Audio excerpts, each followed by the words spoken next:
অনেক সময় আমাদের মা বোনেরা একটি ভুল কাজ আমরা করে থাকি। আপনি ঝুঁটা পানিগুলি, এঁটো পানিগুলি আমরা বাহিরে নিক্ষেপ করি, বাহিরে ফেলে দেই। অথবা অনেক সময় গরম পানি আমরা এইভাবে বাইরে ফালায় দেই। এই কাজটা করবেন না। কারণ কি জানেন?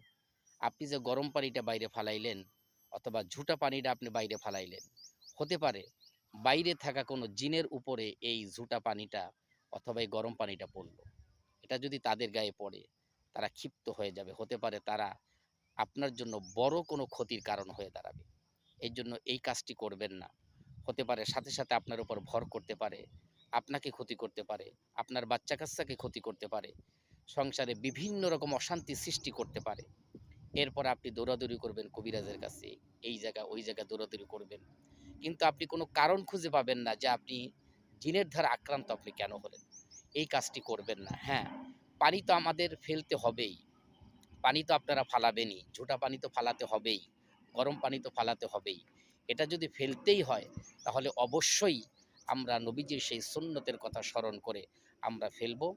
আমরা যেকোনো কাজের শুরুতে আমরা বিসমিল্লাহির রহমানির রহিম বলে আমরা কাজটি শুরু করব। এই বিসমিল্লার বরকতে আল্লাহ তাআলা এই কাজের মধ্যেও বরকত দেয় এবং সকল বিপদ আপদ মুসিবত থেকে আল্লাহ তাআলা হেফাজত করে। এজন্য যেকোনো কাজের শুরুতে আমরা বিসমিল্লাহ বলা যেন না ভুলে যাই। আল্লাহ তাআলা আমাদেরকে আমল করার তৌফিক দান করুন।